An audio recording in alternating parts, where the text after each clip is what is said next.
नमस्कार, आप देख रहे हैं प्राइम टीवी। मैं हूं आपके साथ आरती तिवारी। वक्त हो चुका राष्ट्रपति का, जहां अमेरिकी राष्ट्रपति चुनाव में एक बार फिर डोनाल्ड ट्रंप का जादू देखने को मिला है। जी हां, उन्होंने इस चुनाव में जीत हासिल की है और कमला हैरिस को हरा दिया है। फॉक्स न्यूज के हवाले के मुताबिक जहां इस बात की जानकारी हुई और ऐसे में साफ हो गया है कि अब अमेरिका की कमान डोनाल्ड ट्रंप के हाथों में होगी। अमेरिका के 47वें राष्ट्रपति बने ट्रंप ने इस जीत को अविश्वसनीय बताया है। भारत के प्रधानमंत्री नरेंद्र मोदी ने एक्स पर पोस्ट करते हुए डोनाल्ड ट्रंप को बधाई दी है। पीएम मोदी ने पोस्ट में कहा, आपकी ऐतिहासिक चुनावी जीत पर हार्दिक बधाई।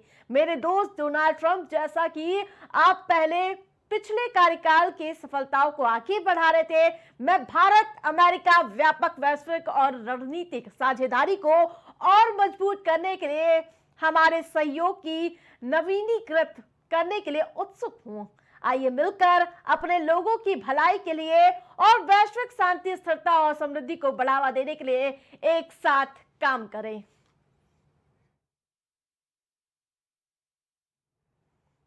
इस वक्त एक बयान काफी तेजी से ट्रेंड कर रहा है। जी हां, बटेंगे तो कटेंगे, जिसके बाद से लगातार सियासत होती हुई नजर आ रही है।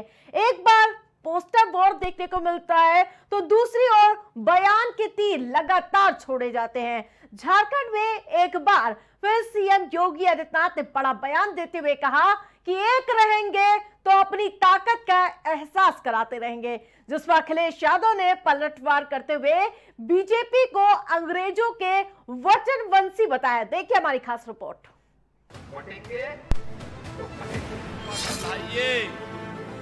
एक रहिए और नेक रहिए। हिंदुओं को जाति के नाम पर, क्षेत्र के नाम पर, भाषा के नाम पर बांटेंगे। जब भी जाति के नाम पर, क्षेत्र के नाम पर, भाषा के नाम पर बंटे हैं तो निर्ममता से कटेगी। हिंदुत्व के फायर ब्रांड नेता और बीजेपी के स्टार प्रचारक मुख्यमंत्री योगी आदित्यनाथ जब झारखंड के चुनावी रण में गरजे तो विपक्ष की कलाई खोलते नजर आए। सीएम ने अयोध्या राम मंदिर का जिक्र करते हुए कहा कि जो कहते थे फैसला आएगा तो खून की नदियां बह जाएंगी, वो गलत फैमिली पाल रहे थे। अयोध्या में राम मंदिर का विवाद जब न्यायालय में था तब ये पत्थरबाज कहते थे कि अगर अयोध्या का फैसला हुआ तो खून की नदियां बहेंगी। सीएम योगी यही नहीं रुके, यूपी के सुरक्षा मॉडल के जिक्र करते हुए कहा कि अब यूपी में कोई कर्फ्यू, कोई दंगा नहीं होता। पहले यूपी में शोभा यात्रा, कावड़ यात्रा नहीं निकाली जाती थी, लेकिन अब फूल बरसाए जा रहे हैं। लोगों ने कहा था दंगा हो जाएगा, हमने कहा एक बार हो ही जाए। और जैसे हम लोग आए, हमने कहा भी कावड़ यात्रा तो हम निकालने देंगे। लोगों ने कहा दंगा हो जाएगा, हमने कहा एक बार आर पार हो ही जाए, देखा जाएगा। और बहन और भाइयों, आप देखते होंगे 4 करोड़ लोग जाते हैं, तिनका नहीं हिलता, और उल्टा हेलीकॉप्टर से पुष्प वर्षा करके पूरी यात्रा निकाली जाती है। झारखंड के चुनावी रण में सीएम ने अपना वो नारा भी दोहराया जिसकी चर्चा आज पूरे देश में है, बटेंगे तो कटेंगे। साथ ही उन्होंने कहा कि इतिहास गवाह है, जब जब बटे निर्ममता से कटे।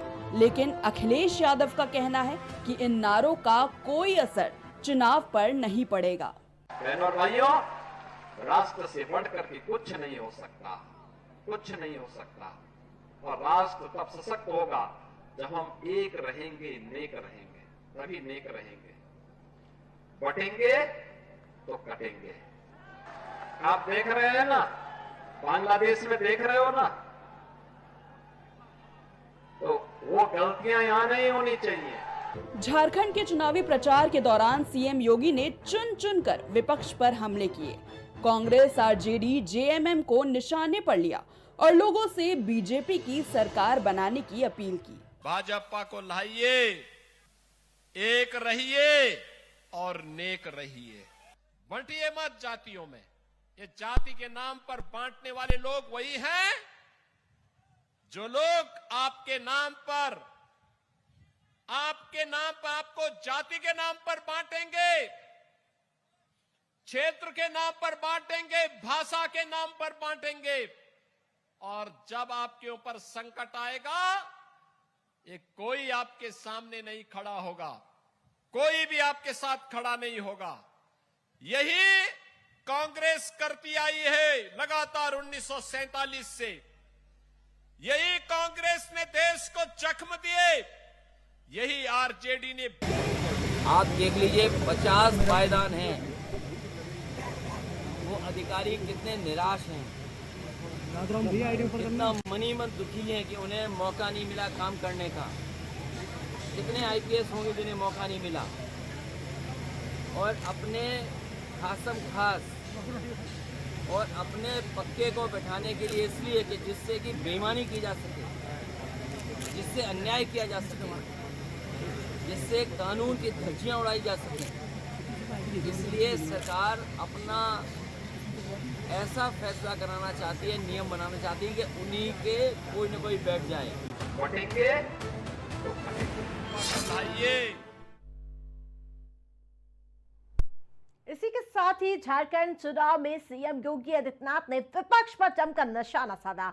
बताते कि झारखंड में सीएम ने बटेंगे तो कटेंगे का नारा दिया और साथ ही राम मंदिर का जिक्र भी किया गया।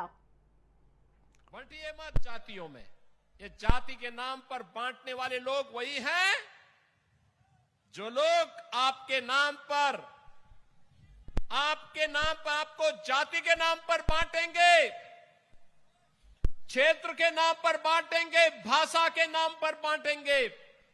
और जब आपके ऊपर संकट आएगा, ये कोई आपके सामने नहीं खड़ा होगा, कोई भी आपके साथ खड़ा नहीं होगा। यही कांग्रेस करती आई है लगातार 1947 से। यही कांग्रेस ने देश को जख्म दिए, यही आरजेडी ने। आप देख लीजिए 50 पायदान हैं, वो अधिकारी कितने निराश हैं। अब पैसों की कमी के चलते देश के होनहार छात्रों की अपनी पढ़ाई बीच में नहीं छोड़नी पड़ेगी। जी हां, केंद्र सरकार ने छात्रों की वित्त सहायता के लिए पीएम विद्या लक्ष्मी योजना शुरू की है। बुधवार को केंद्र कैबिनेट ने इस योजना को मंजूरी दे दी है। इस योजना के माध्यम से सालाना देश के करीब 22 लाख छात्रों को लाभ मिलेगा। हायर स्टडीज के लिए पैसे की दिक्कतें नहीं होंगी। ये योजना हर उस योग्य युवा को अच्छे कॉलेज में एडमिशन की गारंटी होगी जो पैसे की कमी के चलते अपनी पढ़ाई बीच में छोड़ देते थे। पीएम विद्या लक्ष्मी योजना के जरिए योग्य छात्रों को 10 लाख रुपए तक का लोन आसानी से मुहैया कराया जाएगा। अश्विनी वैष्णव ने कहा कि कैबिनेट ने पीएम विद्या लक्ष्मी को मंजूरी दी है, जो एक नई केंद्रीय क्षेत्र योजना है। इसका मकसद मेधावी छात्रों को वित्तीय सहायता प्रदान कराना है। आज एक नई स्कीम अप्रूव हुई है, फुल्ली सेंट्रल स्कीम है, प्रधानमंत्री Vidya Lakshmi scheme. Pradhan Mantri Vidya Lakshmi scheme, this scheme basically empowers the youth and middle class. कोई भी छात्र, कोई भी स्टूडेंट जिसको अच्छी यूनिवर्सिटी में, अच्छे एजुकेशनल इंस्टीट्यूशन में एडमिशन मिला हो, वो वंचित न रहे just because of financial constraints. Supreme court ने बुधवार को उत्तर प्रदेश सरकार को बुलडोजर एक्शन पर फटकार लगाई है। दरअसल मामला यूपी के महाराजगंज जिले का है, जहां सड़क चौड़ीकरण प्रोजेक्ट के लिए घरों को बुलडोजर के जरिए ध्वस्त किया गया था। इस मामले में मनोज टिब्रेवाल आकाश की ओर से रिट याचिका दायर की गई थी, जिस पर सुप्रीम अदालत सुनवाई कर रही थी और सुप्रीम कोर्ट ने कहा कि यूपी सरकार ने जिसका घर तोड़ा है उसे 25 लाख रुपए का मुआवजा दे। सीजीआई डीवाई चंद्रचूड़ ने कहा कि आप कहते हैं कि वो 3.7 वर्ग मीटर का अतिक्रमण करता था, हम इसे सुन रहे हैं लेकिन कोई प्रमाण पत्र नहीं दे रहे हैं, पर आप क्या इस तरह लोगों के घरों को कैसे तोड़ना शुरू कर सकते हैं? ये अराजकता है किसी के घर में घुसना। राजगंज में जिस तरह से मनमानी तरह से रोड चौड़ीकरण को लेके घरों को तोड़ा गया था, देश की सबसे बड़ी अदालत ने उस पे जुर्माना लगाने की बात कही है। मुआवजा देने की बात कही है और इस बात को कहा है कि मनमाने तरीके से बिना नियम कानून का पालन करे बुलडोजर कार्रवाई की गई। तो समाजवादी पार्टी पहले से इस बात को कहती आई कि भारतीय जनता पार्टी बुलडोजर से न्याय देना चाहती है, वो न्यायपालिका के अधिकार क्षेत्र पे अतिक्रमण कर लेना चाहती है, वो सेलेक्टिव अप्रोच के साथ बुलडोजर की कार्रवाई करती है और देश की सबसे बड़ी न्यायपालिका का बार बार उत्तर प्रदेश की सरकार का बुलडोजर एक्शन पे रोक लगाना, उस पर टिप्पणी करना इस बात को बताता है कि भारतीय जनता पार्टी का देश की न्यायपालिका, देश के संविधान में विश्वास नहीं है। यूपी की 9 सीटों पर उपचुनाव का रण भीषण होता जा रहा है। इस बीच प्रचार अभियान को धार देने के लिए मिर्जापुर की मझवा उपचुनाव में मंत्री ओपी राजभर ने प्रचार किया। ओपी राजभर ने कहा कि आम चुनाव में मुश्किल होता है, उपचुनाव में जीत पक्की हो गई, बटोगे तो कटोगे गए, ब्रह्मा जी का नारा है। 815 ये ब्रह्मा जी ने लगाया है हम लोग नहीं लगाए हैं। ब्रह्मा जी ने कहा है संघे शक्ति कलयुगे, कहा है ना। तो जब कलयुग में संगठन में ताकत है तो वही बात तो हमारा सीएम माननीय मुख्यमंत्री योगी आदित्यनाथ जी कह रहे हैं, एकजुट रहोगे तो दंगा नहीं होगा, बंटोगे तो समाजवादी पार्टी की सरकार बांट के रखा। आपने देखा कि 815 दंगे हुए, 1300 लगभग जन की हानि हुई, बसपा में 600 दंगे हुए, 1200 लगभग जन की हानि हुई, कांग्रेस की सरकार में दोनों का रिकॉर्ड टूट गया। तो यही बात तो कह रहे हैं योगी जी। दिल्ली में यमुना किनारे छठ पूजा करने की अनुमति मांगने को लेकर पूर्वांचल नवनिर्माण संस्थान की याचिका को दिल्ली हाईकोर्ट ने खारिज कर दिया। हाईकोर्ट ने कहा कि यमुना नदी में अनट्रीटेड सीवेज छोड़ा जाता है, जिससे चलते वक्त यमुना नदी बेहद ही प्रदूषित है। इस वक्त ऐसे में लोगों को यमुना नदी में छठ पूजा करने की इजाजत नहीं दी जा सकती। इतना ही नहीं, कोर्ट ने यमुना नदी के किनारे और नालों पर बसी झुग्गियों को लेकर नेताओं की बयानबाजियों पर भी सख्त निर्देश दिए हैं। उन्होंने कहा कि नेताजी भाषणबाजी कर रहे हैं कि अतिक्रमण पर और अतिक्रमण कर बसाई गई झुग्गियों को हटने नहीं देंगे। लोगों में सफाई को लेकर एक समान मानसिकता नहीं है। अमेरिका में राष्ट्रपति चुनाव के बीच इजरायल के प्रधानमंत्री बेंजामिन नेतन्याहू ने बड़ा फैसला ले लिया है। जी हां, उन्होंने इजरायल के रक्षा मंत्री योआव गैलेंट को हटा दिया है। गैलेंट को बर्खास्त करते हुए नेतन्याहू ने कहा कि जंग के समय उन्हें रक्षा मंत्री पर भरोसा नहीं है। गैलेंट ने पीएम को जवाब देते हुए कहा कि देश की सुरक्षा पहली प्राथमिकता है।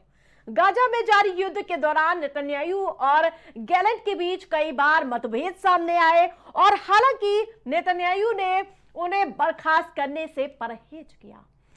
वहीं आपको बता दें कि पिछले साल मार्च में जब गैलेंट को बर्खास्त करने का प्रयास किया था तो उनके इस कदम के खिलाफ देश में प्रदर्शन देखने को मिला था। महाराष्ट्र और झारखंड में विधानसभा चुनाव के साथ ही उत्तर प्रदेश की 9 विधानसभा सीटों के लिए उपचुनाव हो रहे हैं। अमूमन उपचुनाव से दूरी बनाने वाली बहुजन समाजवादी पार्टी ने भी इस बार 9 सीटों के रण में अपने रणबांकुरे छोड़ दिए हैं और उतारते हुए नजर आई बसपा ने मायावती के उत्तराधिकारी आकाश आनंद को झारखंड और महाराष्ट्र जैसे चुनावी राज्यों की जिम्मेदारी दी है। साथ ही यूपी उपचुनाव के लिए 40 स्टार प्रचारकों की भारी भरकम लिस्ट भी जारी कर दी है। आकाश आनंद को यूपी उपचुनाव के लिए स्टार प्रचारकों की लिस्ट में 30 नंबर पर जगह मिली है। उन्हें पार्टी ने झारखंड और महाराष्ट्र में चुनाव अभियान की जिम्मेदारी सौंपी है और हालांकि यूपी उपचुनाव के लिए स्टार प्रचारकों की लिस्ट में आकाश का नाम 30 नंबर पर दिए जाने और चुनावी राज्यों का जिम्मा सौंपने के पीछे बसपा की रणनीति को यानी कि कहीं ना कहीं इसे बसपा की रणनीति मानी जा रही है।